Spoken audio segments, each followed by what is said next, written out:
Hello students, कैसे हैं आप सब। आज हम पढ़ेंगे हाउ डू ऑर्गेनिजम्स रिप्रोड्यूस। एक इंट्रोडक्टरी क्लास है आज हमारा। ठीक है, so let's see how do organisms reproduce in your NCERT book. Okay, chapter 7।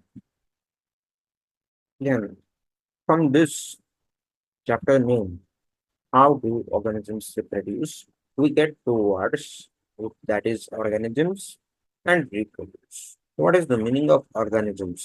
Organisms किससे बोलते हैं? जो लिविंग होते हैं और अपना लाइफ प्रोसेस खुद कैरी करते हैं। ठीक है, यहाँ पे वही लिखा गया है, उसका डेफिनेशन मैंने लिख दिया है। The living being who carry out the their life processes and do movements. Okay, आप ऑर्गेनिजम्स मान लीजिए, हम है ह्यूमंस, हम मूवमेंट करते हैं, एक जगह से दूसरी जगह जाते हैं, हम हाथ हिलाते पैर हिलाते, मूवमेंट है। वैसे ही अपने जो पेड़ है वो भी मूवमेंट करते हैं, अपनी डालियां हिलाते हैं, पत्ते हिलाते हैं, तो वो भी ऑर्गेनिजम्स। ठीक है, फिर आ गया रिप्रोड्यूस। रिप्रोड्यूस में पहला वर्ड है री। अगर वो वर्ड को रिप्रोड्यूस का हम तोड़ दे तो वो दो वर्ड आता है। पहला आता है री।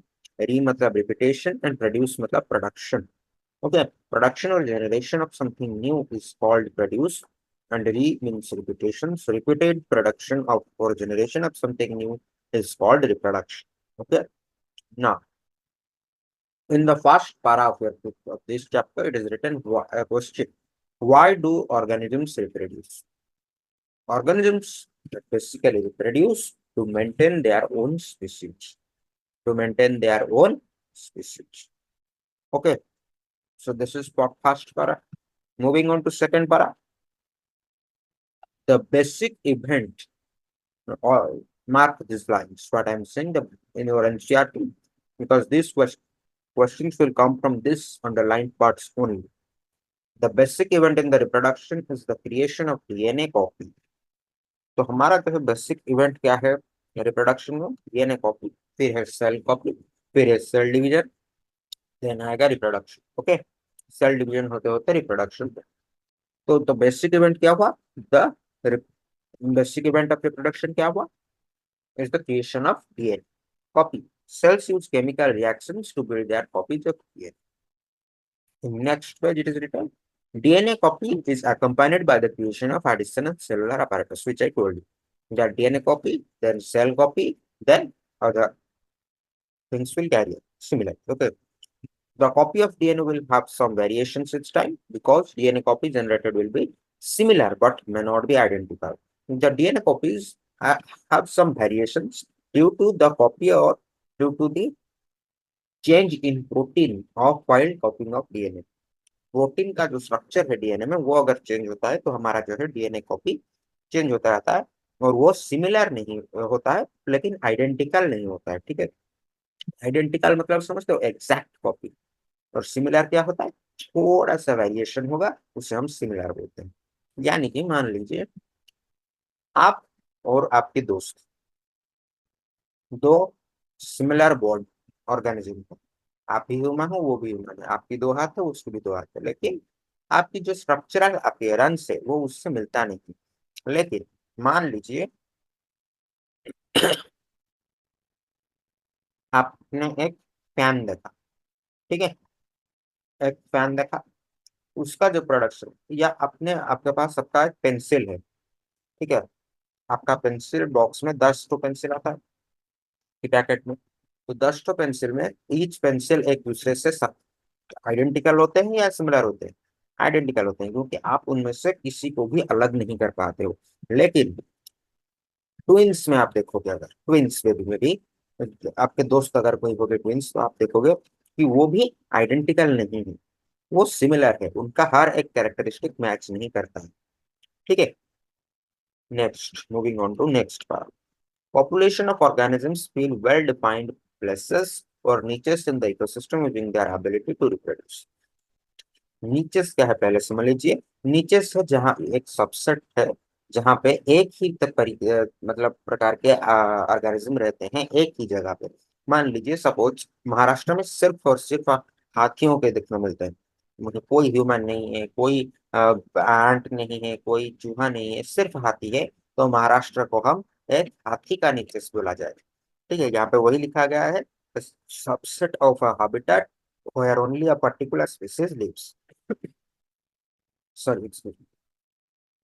Population of organisms fill well-defined places or niches in the ecosystem using their ability to reproduce. का मतलब समझिए, जो भी ऑर्गेनिजम्स प्रोड्यूस होते हैं, यानी कि मान लीजिए हाथी हो या शेर हो या मोरनी हो, मोर हो, जो भी है, वो अपने अपने वेल डिफाइंड प्लेसेस में सेटल हो जाते हैं। मान लीजिए अगर आप एक ह्यूमन है तो आप थोड़ी ना जाके जंगल में रुकेंगे, आप अपने घर में रुकेंगे। लेकिन एक शेर थोड़ी ना के आपके घर में रुकेगा, वो जंगल में रुकेगा। तो वही लिखा गया है कि population fill there well defined places और niches. Next we will know about cell division. बताइए सेल डिवीजन क्यों जरूरत है, या सेल डिवीजन की जरूरत ही क्या है? Why cell division is required? To maintain the ratio between nucleoplasm and protoplasm. Protoplasm और न्यूक्लियोप्लाज्म क्या है पता है आप? अगर आपने क्लास 9 में सेल का चैप्टर पढ़ा है अच्छे से तो आपको पता होगा। जो न्यूक्लियस की इनसाइड मटेरियल होता है उसे हम बोलते हैं न्यूक्लियोप्लाज्म, और जो है न्यूक्लियस की बाहर जो होता है उसे हम बोलते हैं प्रोटोप्लाज्म। न्यूक्लियस की बाहर से लेकर सेल वॉल तक या सेल मेम्ब्रेन तक जो एरिया होता है जिसमें हर एक सेलुलर apparatus होता है उसे हम बोलते हैं प्रोटोप्लाज्म। तो न्यूक्लियर प्लाज्म और प्रोटोप्लाज्म की जो रेशियो है उसे मेंटेन करने के लिए सेल डिवीजन किया जाता है। और यहाँ पे देखिए कौन कौन से सेल डिवाइड नहीं होते हैं। वो है आरबीसी जो आपके ब्लड में होते हैं, डब्ल्यूबीसी भी आपके ब्लड में होते हैं। बाकी है कि आपका न्यूरॉन सेल जो कि नॉर्व एंडिंग्स पे होते हैं या नॉर्व्स पे होते हैं, वो है न्यूरॉन सेल। और मसल सेल्स, मसल सेल्स यानी कि आपका जो भी मसल्स है वो जो है डिवाइड नहीं होते हैं। ठीक है, अब चलते हैं सेल डिवीजन कितने प्रकार के होते हैं। सेल डिवीजन दो टाइप्स के होते हैं, पहला है माइटोसिस, दूसरा है मेयोसिस। तो माइटोसिस जो है वो है equational cell division. Equational cell division मतलब समझिए, उसमें जो है क्रोमोसोम का पेयरिंग जो है, पेयरिंग नंबर, कितने पेयर के क्रोमोसोम होते हैं हमारे बॉडी में? 46 पेयर ऑफ क्रोमोसोम्स हमारे बॉडी में होते हैं। तो हमारे 46 पेयर ऑफ क्रोमोसोम्स जो है वो 46 ही कैरी ऑन होते हैं जब इक्वेशनल सेल डिवीजन या माइटोसिस होता है। लेकिन जब मेयोसिस होता है तो वो रिडक्शनल होकर 23 और 23 में कन्वर्ट हो जाते हैं। ठीक है, यहाँ पे वही लिखा गया है 46 पेरेंट सेल के पास था, लेकिन 46 और 46 फिर ऑफस्प्रिंग और या डॉटर सेल के पास आया जब माइटोसिस हुआ। सिमिलरली जब मेयोसिस होता है, लेकिन मेयोसिस के समय क्या होता है, रिडक्शनल सेल डिवीजन होता है, इसलिए 46 जो है वो डिवाइड होकर 23 और 23 पे आ गया। ठीक है, अब मेयोसिस को हम अच्छे तरीके से समझते हैं, यानी कि इस पार्ट को, रिडक्शनल सेल डिवीजन को। माइटोसिस को तो इजी है, वो ऐसे ही डिवाइड होता जाएगा, फिर 46 से 46, फिर 46 से 46, फिर 46 से 46, ऐसे ही डिवाइड होता जाएगा। लेकिन मेयोसिस को हम समझते हैं अच्छे तरीके से।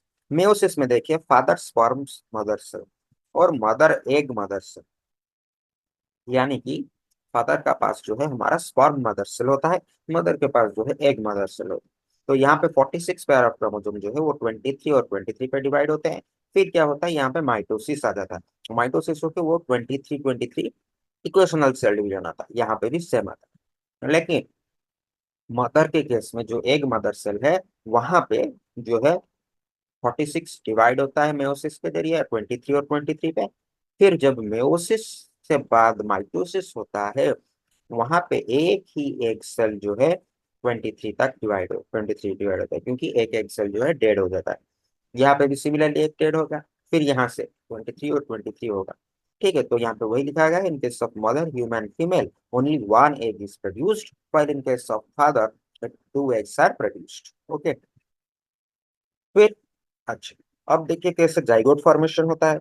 सेल डिवीजन तो हो गया, मदर एक सेल आ गया, सपोज ये एक मदर एक सेल आ गया, और ये सॉरी मदर स्पर्म सेल आ गया, ये एग सेल आ गया।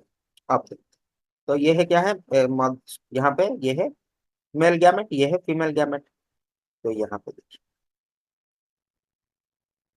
यहाँ पे गलत लिखा गया है, ये जो है ये फीमेल गैमेट नहीं है, ये है मेल गैमेट, और ये है फीमेल गैमेट।